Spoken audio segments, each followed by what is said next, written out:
السلام علیکم ورحمۃ اللہ وبرکاتہ۔ رب اشرح لی صدری ویسر لی امری واحلل عقدۃ من لسانی یفقہوا قولی۔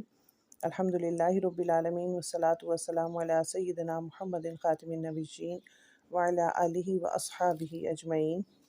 باب صوم رمضان احتسابا من الایمان، نیت خالص کے ساتھ رمضان کے روزے رکھنا ایمان کا جز ہے۔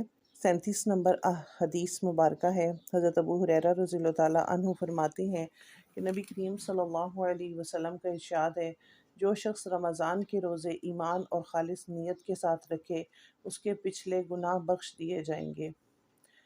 رمضان المبارک میں ایمان اور احتساب کے ساتھ روزے رکھنے کی بڑی فضیلت ہے۔ اللہ تعالیٰ کو ہمارے بھوکا پیاسا رہنے سے کوئی غرض نہیں۔ اگر ہمارے اعضاء برائیوں کے کام کرتے رہیں، ہمارے دل میں بغض، حسد، کینہ بھرا رہے تو اس کا کوئی فائدہ نہیں ہے، اور ہماری جتنی بھی عبادات ہیں اس میں کسی قسم کی اصلاح نہ آ پائے یا اس میں ریاکاری آ جائے۔ روزوں کی ادائیگی ایمان اور یقین کی پختگی کے ساتھ محض اللہ کی رضا کی خاطر ہونی چاہیے۔ جتنی بھی عبادات کریں، ذکر کریں، اذکار کریں، قیام اللیل کریں، وہ ہمارا اس میں اللہ کی رضا شامل حال ہونی چاہیے۔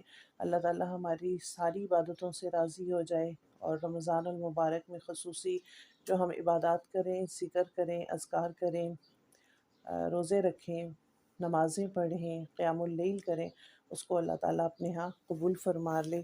اللہ تعالیٰ ہم سب سے راضی ہو جائے۔ سبحانک اللہم و بحمدک، نشہد ان لا الہ الا انت، نستغفرک و نتوب الیک۔ السلام علیکم ورحمۃ اللہ وبرکاتہ۔